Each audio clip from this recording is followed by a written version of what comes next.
I'm think about permeability and obviously that connection with work.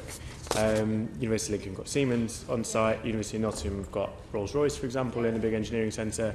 You talked about UCL. We've got a level of independence in our school sector in terms of academies, free schools, people who can choose to do different things. Are there examples within schools as well of where that's happening in a positive way, or are we so far behind that we're just not seeing it? Certainly in my part of the world where as I say, we have an academy chain and we also sponsor a UTC. The UTC works with about 25 companies in the region, and those companies will set projects for the young people in the school, and there is quite a bit of permeability in that environment. In our academy chain, because it is located in the heart of Britain's food industry, if you've ever had a takeaway pizza, it will have come from that part of the world. It works with all those companies there, and that of course is not just food, but it might be a whole range of other things. So there are examples. Those are the ones that I know best because we sponsor those, but I do know that there are other ones. What you do hear, though, generally from teachers is that they don't have time in the curriculum to do that, just as they don't have time in the curriculum to go on school trips and the like.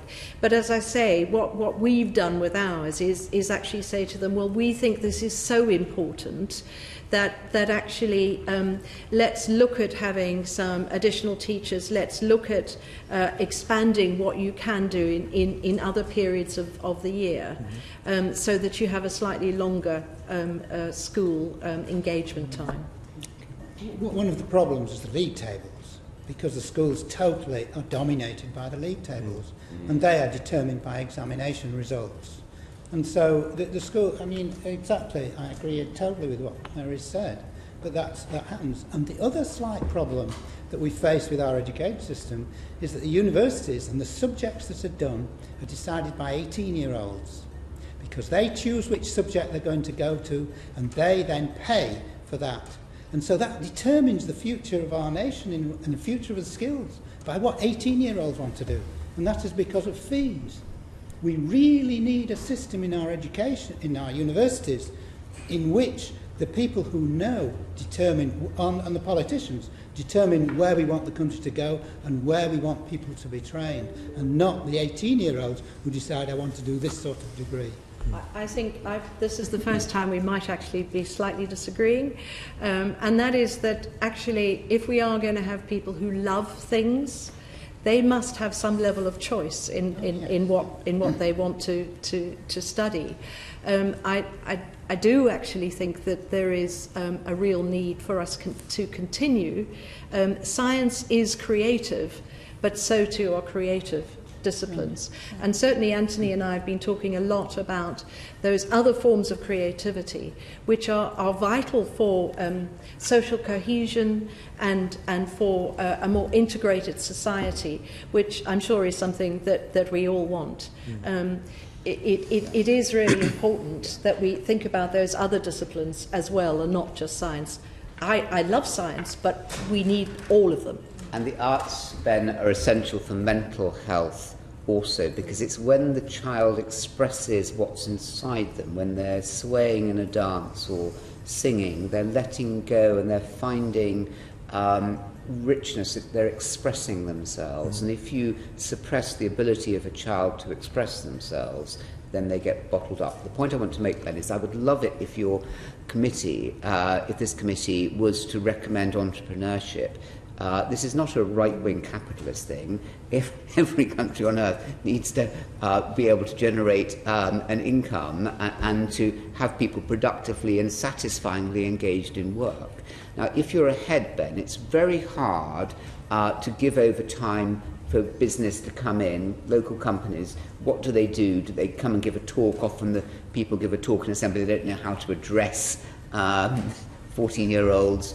But if there was more of an encouragement, and entrepreneurship was part of every single child's education as part of their journey up through school, and that involves creativity, because every entrepreneur is creative and they've made mistakes, and then I think that would be a very great thing. And then you could have practical inputs from local employers into the school that then know what it was that they were doing, rather than just giving a talk on something or other which misfires. I totally agree with you. I work quite closely with Baker Deering and the Edge Foundation around the kind of UTCs and that model, which I'm really supportive of. But what you said about arts and that creativity kind of leads me on neatly to the next bit. I'm also a big fan of sport in that context, and how we see the challenging communities like mine of engaging particularly working class boys in education, and it's those things I think that brings that out and that engagement. But what's the real challenge? Obviously, places like Mansfield, Coalfield community tend to be top of the list when it comes to the impact of AI on jobs. What is your kind of assessment of what those challenges are, and how the education system has to address that, particularly in those what you call left behind communities? Yes, we share in that context. It seems to me that if you look at, for example, the recent report from PwC, they're talking about by 2040 nearly 50% of jobs that we currently have disappearing.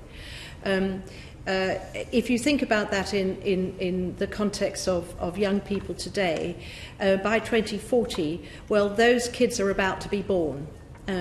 So if you think about that, that's 50% of the current work that we have disappearing. It certainly and absolutely will affect what we might regard as low-skilled jobs. But actually, an awful lot of this revolution is actually going to affect what we term as middle-tier technical jobs. And actually, we need to not just think about the fact that we can have factories that will be automated.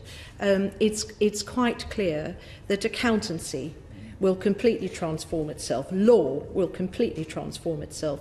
And there will be a lot fewer of those kinds of jobs which people currently go to university in order to get degrees. And it will be completely different. So I think we need to think about the full range in that context. I absolutely believe, though, that the jobs will be replaced, in which case we need to be thinking about a curriculum that enables people to feel confident to continue to learn, to love to continue to learn. Because there is not going to be one career for anybody. There might not even be 4 or 5. You might be switching around quite a lot. And so fundamentally, we need to educate for confidence to learn again and again and again. So it's not just the quantity of jobs that might go down. Mary's an optimist. I don't know where John is. I don't know about it, but it's also the quality of the job that is left. What's the value in being a surgeon if all the detailed work is being done far better? Some of you, if you save up and go on a London black taxi ride, the driver under their steering wheel has the Google, who's taking them far more efficiently and effectively. They have been de-skilled. De-skilling and the de-quality of life is very frightening, and it's going to grow. This is, I talk about it in the Fourth Education Revolution, this is a very big problem. Before Jeremy Hayward died, I spoke to him about the things that he hadn't wished that government did better. One is long-term thinking. We are not, as a country, thinking about the impact, particularly on the left-behind areas, of the jobs that are no longer there.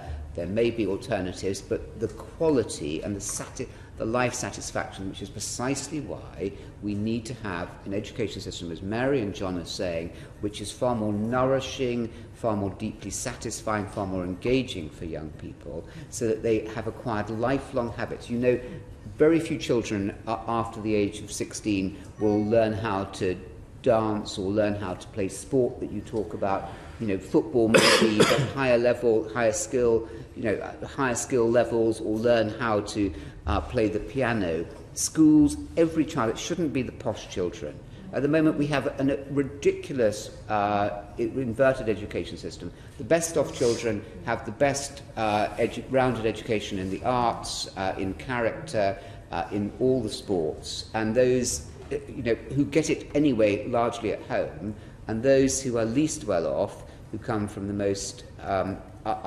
disadvantaged backgrounds, where there aren't the same degree of concentration, have the least. I mean, what is going on there? And AI will help. AI will massively help. Marion.